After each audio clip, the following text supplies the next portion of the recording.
एक गांव में गौतम बुद्ध का बहुत बड़ा आश्रम था। वहां पर एक प्रसिद्ध बौद्ध गुरु रहते थे। वहां पर उनका एक शिष्य बहुत बोलता था।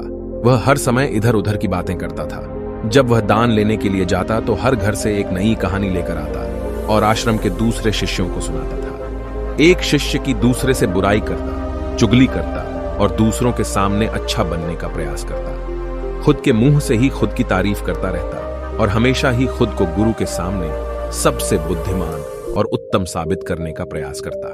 वह खुद को सभी शिष्यों से अलग और श्रेष्ठ मानता था। उसका कहना था कि मैं एक अमीर घर का बालक हूं। अगर मैं चाहता तो एक आरामदायक और सुविधाओं से भरा जीवन जी सकता था, लेकिन मैं वह सब छोड़कर यहां आ गया क्योंकि मुझे सत्य की खोज करनी है, खुद को जानना है, जीवन को जानना है। इसीलिए मेरा त्याग तुम सबसे बड़ा है। एक दिन गुरु ने आश्रम के सभी शिष्यों को बुलाकर कहा, आप सभी को अगले 1 महीने के लिए कोई ना कोई संकल्प लेना है। इससे आपकी संकल्प शक्ति मजबूत होगी और आप में आत्मशक्ति का संचार होगा। आप सभी अपने सामर्थ्य के अनुसार कोई भी संकल्प ले सकते हैं और यदि 1 महीने से पूर्व आप में से जिसका भी संकल्प टूट जाएगा तो वह अपनी पुरानी दिनचर्या में वापस आ जाएंगे। सभी शिष्यों ने अपनी शक्ति के अनुसार छोटे बड़े संकल्प लिए और गुरु को अपने अपने संकल्प के बारे में बताकर वहां से चले गए। लेकिन वह शिष्य जो खुद को सबसे अलग और बड़ा दिखाना चाहता था, वह सीधे गुरु की कुटिया में पहुंच गया और बोला, मैं कोई छोटा मोटा संकल्प नहीं लेना चाहता, बल्कि खुद की ही जैसे एक बड़ा और महान संकल्प लेना चाहता हूं। कृपया आप ही बताएं क्या संकल्प लेना चाहिए। उसकी यह बात सुनकर गुरु मुस्कुराए और बोले, क्या तुम मेरे द्वारा दिए गए संकल्प को पूरा कर पाओगे? क्या तुम्हारे लिए उसे पूरा करना संभव होगा? शायद नहीं। वह तुम्हारे लिए संभव नहीं है, तुम उसे पूरा नहीं कर पाओगे। इसीलिए तुम खुद ही कोई संकल्प ढूंढो। शिष्य ने कहा, नहीं गुरुदेव, आप जो भी संकल्प मुझे देंगे मैं जरूर उसे पूरा करूंगा। गुरु ने कहा, ठीक है, तो तुम अगले 1 महीने तक चुप रहो, मुंह से एक शब्द भी नहीं निकालोगे। यही तुम्हारा संकल्प है। शिष्य ने कहा, गुरुदेव, यह भी कोई संकल्प है? यह तो बहुत ही आसान है। 1 महीने तक चुप ही रहना है। आप कोई बड़ा संकल्प दीजिए जो मेरी योग्यता के लायक हो, जिसे पूरा करने में मुझे समस्या हो। गुरु ने कहा, पहले तुम इस संकल्प को तो पूरा करके दिखाओ। शिष्य ने गुरु की बात मान ली और वह उसी समय चुप हो गया और पलटकर कुटिया से बाहर चला गया। उसे चुप रहना बहुत आसान लग रहा था। उसने एक दिन तो जैसे तैसे चुप रहकर काट लिया, लेकिन दूसरे दिन से उसके मन में ना बोलने का बोझ बढ़ने लगा। तीसरे दिन उसे भारीपन महसूस होने लगा और चौथे दिन उसके अंदर एक अजीब सी बेचैनी होने लगी, क्योंकि आसपास आश्रम के सभी शिष्य एक दूसरे से बातें कर रहे थे। वह भी अपना पक्ष उनके सामने रखना चाहता था, उनकी बोलती बंद कर देना चाहता था, लेकिन उसका संकल्प उसके आड़े आ रहा था। इसीलिए वह पूरे दिन सिर्फ मुंह और आंखें बनाता रहता। इसी तरीके से कुछ दिन और बीते और वह शिष्य बीमार पड़ गया। उसका सिर फटा जा रहा था। उसका खाने पीने तक का मन नहीं कर रहा था। वह सिर्फ बोलना चाहता था। वह गुरु के पास गया और उनके सामने बैठकर लिखकर उन्हें बताया, गुरुदेव, मैं बोलना चाहता हूं। बिना बोले मुझे सांस नहीं आ रही। मेरा दम घुटता जा रहा है। मैं अंदर ही अंदर पागल हुआ जा रहा हूं। मैं क्या करूं? संकल्प तोड़ दूं क्या? यह पढ़कर गुरु मुस्कुराए और बोले, संकल्प तो तोड़ने के लिए ही होते हैं, लेकिन जो अपने संकल्प को पूरा कर लेता है वही अपनी आंतरिक शक्ति को बढ़ाता है, और जो अपनी आंतरिक शक्ति को बढ़ा लेता है वह समाज और जागृति की राह पर आगे बढ़ जाता है। संकल्प का लेना भी तुम्हारे हाथ में था और इसे तोड़ना भी तुम्हारे ही हाथ में है। तुम्हारे बहुत से भाई अपने संकल्प को तोड़कर अपनी पुरानी दिनचर्या पर वापस आ चुके हैं। अगर तुमसे नहीं हो पा रहा तो तुम भी संकल्प तोड़कर अपनी पुरानी दिनचर्या पर वापस जा सकते हो। लेकिन याद रहे, अगर आज तुम इस छोटे से संकल्प को नहीं संभाल पा रहे तो तुम अपनी बाकी की पूरी जिंदगी को कैसे संभाल सकोगे? बाकी फैसला पूरी तरह से तुम्हारे हाथों में है। गुरु की यह बात उस शिष्य के दिल में चोट कर गई। वह बिना कुछ बोले वहां से वापस चला गया और खुद को अपनी कुटिया में बंद कर लिया। वह केवल अपने जरूरी कामों के लिए ही कुटिया से बाहर निकलता, बाकी सारे समय कुटिया के अंदर ही बैठा रहता। 15 दिन बीत चुके थे और आश्रम के लगभग सभी शिष्यों का संकल्प अब तक टूट चुका था, लेकिन उसका संकल्प अभी भी जारी था। संकल्प लेने के बाद से अब तक उसने एक शब्द भी नहीं बोला था।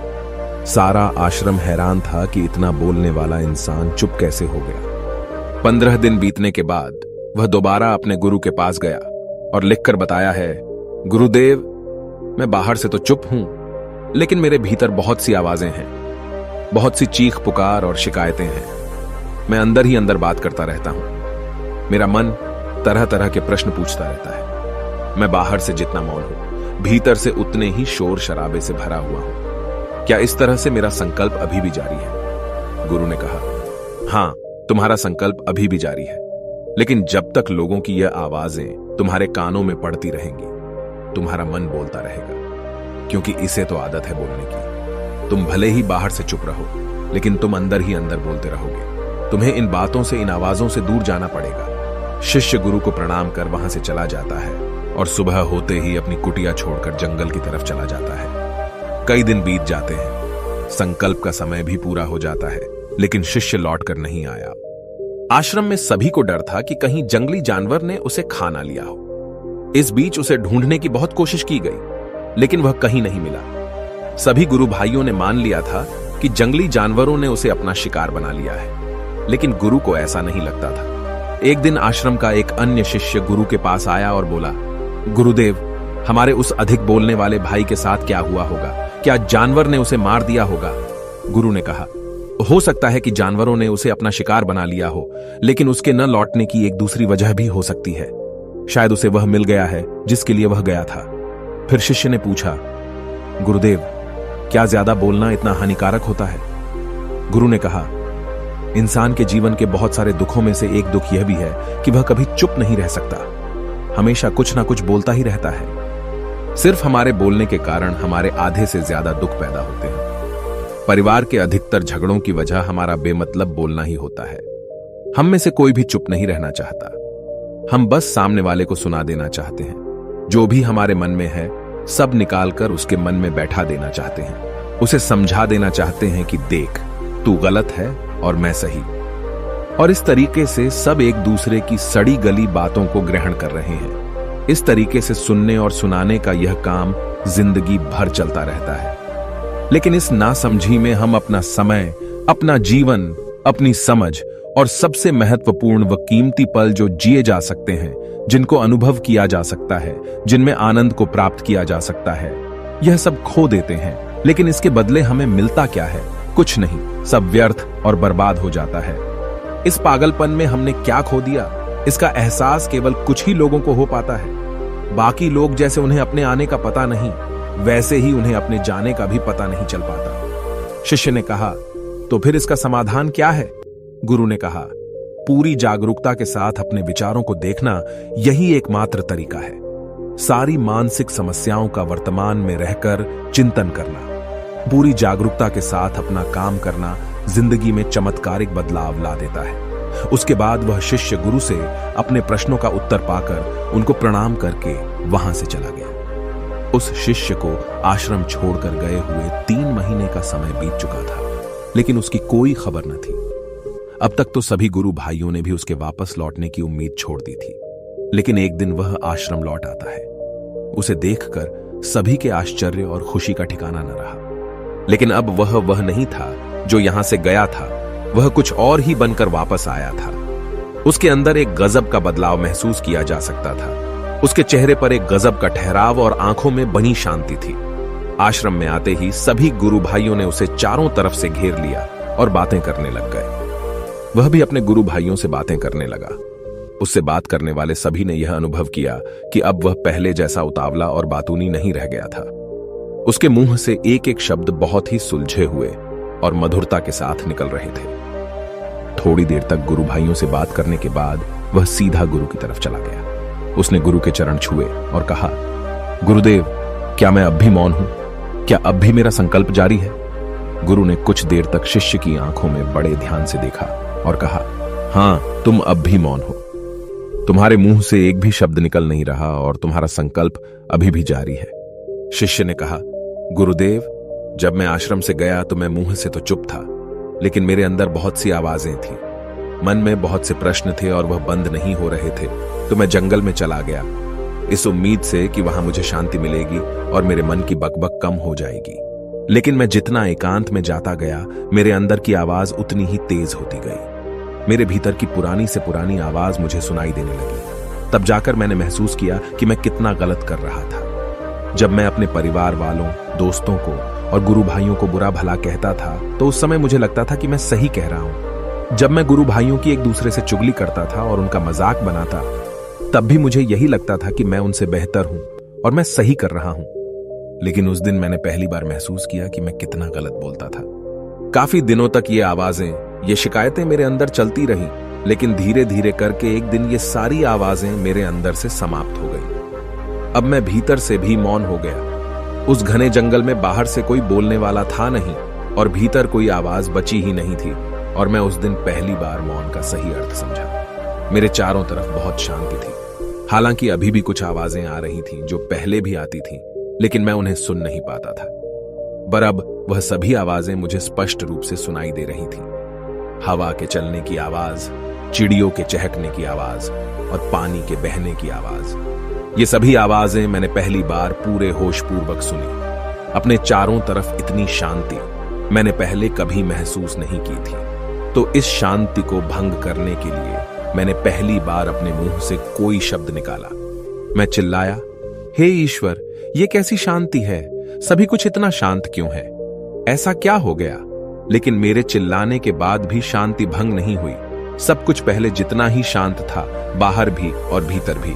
हे गुरुदेव, मैंने अपने गुरु भाइयों से बात की, मैंने आपसे बात की। मैं बोल रहा हूं, मैं चल रहा हूं, मैं सब कुछ देख रहा हूं, लेकिन मैं अपने भीतर एकदम एकांत में हूं, मौन में हूं, भीड़ में होता हूं, तब भी भीतर से अकेला एकांत में होता हूं। जब मैं खुद में भी शोर करना चाहता हूं, तब भी एकांत में ही होता हूं। अब सब दिखाई पड़ने लगा है, सब सुनाई पड़ने लगा है। गुरु ने कहा, जब तक हम बाहर की तरफ बोलते रहेंगे, भीतर अशांति ही रहेगी। लेकिन जिस दिन हम भीतर की तरफ मुड़ जाएंगे, तब हमारे मुंह से कुछ भी निकलेगा, हम शांत ही रहेंगे। दुनिया में जितनी भी बुराइयां हैं, ज्यादातर हमारे बोलने से ही उत्पन्न होती है, क्योंकि हम चुप रहना नहीं चाहते। हम जितनी जरूरत है उससे कहीं ज्यादा बोलते हैं। हम सामने वाले को सुनना नहीं चाहते, बल्कि उसकी बोलती बंद कर देना चाहते हैं। उसे समझा देना चाहते हैं कि मैं कौन हूं, मैं क्या कर सकता हूं, और यही हमारी जिंदगी का मकसद बनकर रह जाता है। हमारी सारी ऊर्जा व्यर्थ के बोलने में बर्बाद होती रहती है। ऐसे ही समाज में लोगों का जीवन दुखों से भर जाता है, जो हमेशा एक दूसरे को सुनाने में लगे रहते हैं। कभी एक दूसरे को सुनना नहीं चाहते, समझना नहीं चाहते, और चुप रहना तो उन्होंने कभी सीखा ही नहीं, क्योंकि चुप रहना उन्हें छोटा महसूस करवाता है। दुनिया की सभी लड़ाइयों का कारण हमारा बोलना ही है। इसलिए हमें सिर्फ उतना ही बोलना चाहिए जितना जरूरी हो, क्योंकि व्यर्थ का बोलना ऊर्जा को नष्ट करना है, और यह बोलना ही हमें कभी अपने भीतर की ओर लौटने नहीं देता, क्योंकि यह हमें बाहर की ओर खींचकर रखता है, और बाहर है ही क्या इस संसार के अलावा। लेकिन अगर अपने भीतर के संसार की ओर मोड़ना है, तो इस मुंह को बंद ही रखना चाहिए। इसीलिए जितने भी बुद्ध हुए, आत्मज्ञानी हुए, वह सभी एकांत की ओर भागे, ताकि उन्हें ज्यादा न बोलना पड़े, ज्यादा सुनना न पड़े। वह एकांत में रहे और शांत रहे, इसीलिए आसानी से भीतर की यात्रा कर पाए। लेकिन अगर कोई चाहे तो इस संसार में रहकर भी एकांत में रह सकता है, शांत रह सकता है। लेकिन इसके लिए उन्हें अपनी ऊर्जा बचानी होगी, जिसे वह अब तक अपने व्यर्थ के शब्दों में बर्बाद कर रहे थे। दोस्तों, इस कहानी की सीख यही है कि व्यर्थ का बोलना ऊर्जा को नष्ट करना है। ज्यादा और व्यर्थ बोलना ही हमें अपने भीतर की ओर लौटने नहीं देता, क्योंकि यह हमें बाहर की ओर झुकाए रखता है, और जिन्हें भीतर की यात्रा करनी है, उन्हें अपने मुंह को बंद ही रखना चाहिए। मुझे उम्मीद है कि आपको यह कहानी पसंद आई होगी और काफी कुछ सीखने को मिला होगा। कहानी के बारे में अपने विचार आप हमें नीचे कमेंट बॉक्स में कमेंट करके बता सकते हैं।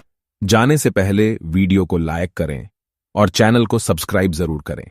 नमो बुद्धाय।